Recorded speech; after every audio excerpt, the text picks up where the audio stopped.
Hey everybody, welcome to day 15 here at Just a Papa and His Daughters of our 25 Days of Christmas countdown. Now some of you, if you guys have been following along, you're going to notice that there are 2 videos posted today. And the reason for that is because in this video, we're going to be doing The Nightmare Before Christmas. And so I've done that movie with my daughters and they really liked it, and they think it's pretty cool. I do too, that there's a book version of it, but some people might not have done it, and for some kids I thought it could be a little bit too scary. So on the other video today I have an alternate so that you guys that are following, if you don't want to do this one, you can still do your 25 stories in 25 days. And for those that want to do both, you just get 26 stories to get a bonus. So with that, I'm going to get started, and this is The Nightmare Before Christmas. It was late one fall in Halloweenland, and the air had quite a chill. Against the moon a skeleton sat, alone upon a hill.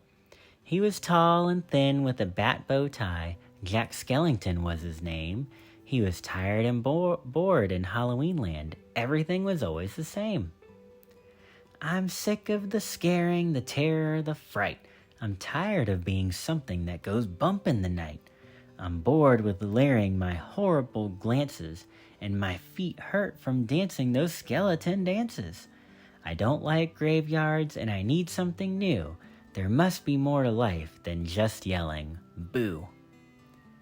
Then, out from a grave with a curl and a twist, came a whimpering, whining, spectral mist. It was a little ghost dog with a faint little bark and a jack-o'-lantern nose that glowed in the dark. It was Jack's dog Zero, the best friend he had, but Jack hardly noticed, which made Zero sad. All that night and through the next day, Jack wandered and walked. He was filled with dismay. By the way, I really like the art in this book and the rhyming patterns. I just think it's a really neat story. Anyways, to continue. Then, deep in the forest, just before night, Jack came across an amazing sight. Not 20 feet from the spot where he stood were 3 massive doorways carved in wood. He stood before them completely in awe, his gaze transfixed by one special door, entranced and excited with a slight sense of worry.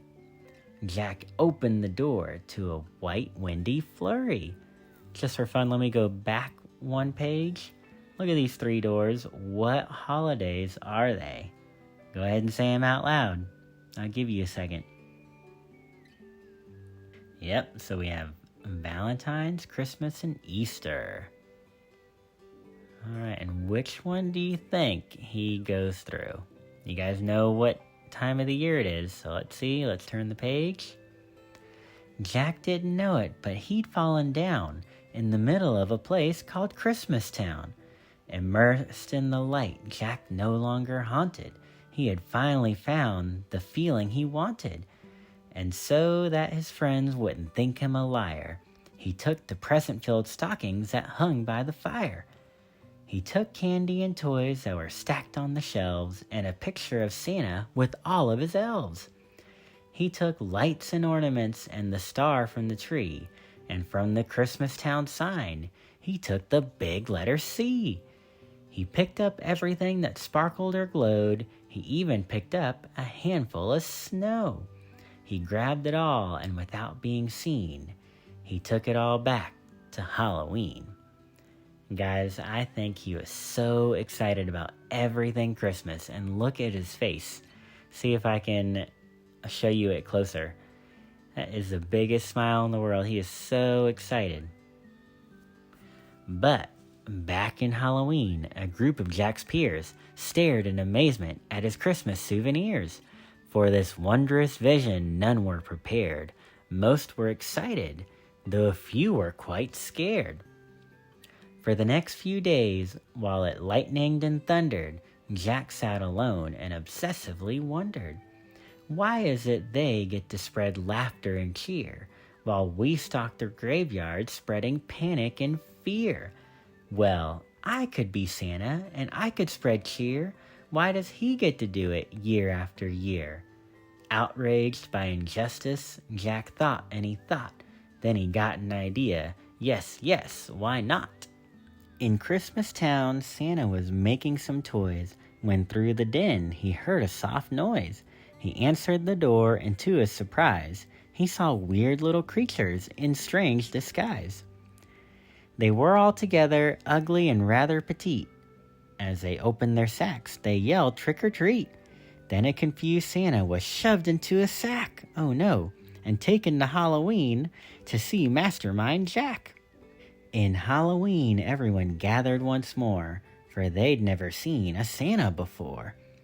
And as they cautiously gazed at this strange old man, Jack related to Santa his masterful plan.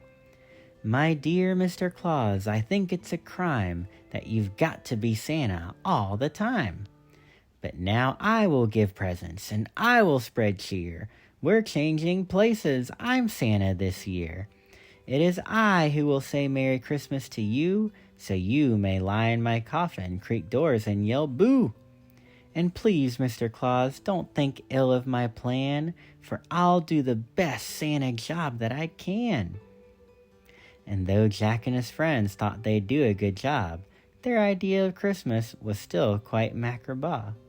They were packed up and ready on Christmas Eve day when Jack hitched his reindeer to his sleek coffin sleigh. But on Christmas Eve, as they were about to begin, a Halloween fog slowly rolled in. Jack said, "We can't leave, this fog's just too thick. There will be no Christmas and I can't be Saint Nick." Then a small glowing light pierced through the fog. What could it be? It was Zero, Jack's dog. Jack said, "Zero, with your nose so bright, won't you guide my sleigh tonight?" And to be so needed was Zero's great dream, so he joyously flew to the head of the team. And as the skeletal sleigh started its ghostly flight, Jack cackled, "Merry Christmas to all, and to all a good night." 'Twas the nightmare before Christmas, and all through the house not a creature was peaceful, not even a mouse. The stockings all hung by the chimney with care, when opened that morning would cause quite a scare. The children all nestled so snug in their beds would have nightmares of monsters and skeleton heads. The moon that hung over new fallen snow cast an eerie pall over the city below, and Santa Claus's laughter now sounded like groans, and the jingling bells like clattering bones. And what to their wondering eyes should appear but a coffin sleigh with skeleton deer, and a skeletal driver so ugly and sick they knew in a moment, this can't be Saint Nick. From house to house with a true sense of joy, Jack happily issued each present and toy. From rooftop to rooftop he jumped and he skipped, leaving presents that seemed to be straight from a crypt. Unaware that this world was in panic and fear, Jack merrily spread his own brand of cheer. So he thinks he's being the best Santa in the world, but is everybody liking it? No, they don't want the Halloween stuff, so they're scared. They don't think it's Santa, that it doesn't look like him. They're confused. They don't know what's going on. He visited the house of Susie and Dave. They got a Gumby and Pokey from the grave. Then on to the home of little Jane Neiman. She got a baby doll possessed by a demon. A monstrous train with tentacle tracks, a ghoulish puppet wielding an axe, a man-eating plant disguised as a wreath, and a vampire teddy bear with very sharp teeth. There were screams of terror, but Jack didn't hear it. He was much too involved with his own Christmas spirit. Jack finally looked down from his dark starry frights and saw the commotion, the noise, and the light. Why, they're celebrating. It looks like such fun. They're thanking me for the job that I've done. Were they really? No, I don't think they were. But what he thought were fireworks meant as goodwill were bullets and missiles intended to kill. Then amidst a barrage of artillery fire, Jack urged Zero to go higher and higher, and away they all flew like the storm of a thistle, until they were hit by a well-guided missile. And as they fell on the cemetery way out of sight, was heard Merry Christmas to all, and to all a good night. Jack pulled himself up on a large stone cross, and from there he reviewed his incredible loss. I thought I could be Santa, I had such belief. Jack was confused and filled with great grief. Not knowing where to turn, he looked toward the sky. Then he slumped on the grave and he started to cry. And as Zero and Jack lay crumpled on the ground, they suddenly heard a familiar sound.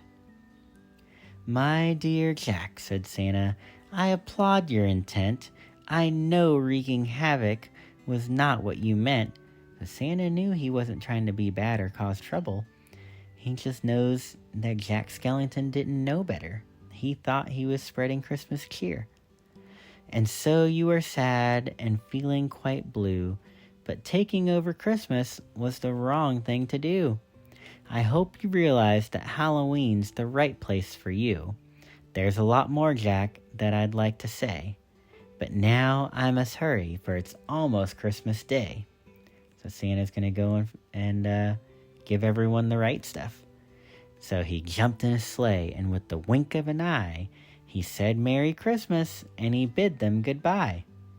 Back home, Jack was sad, but then like a dream.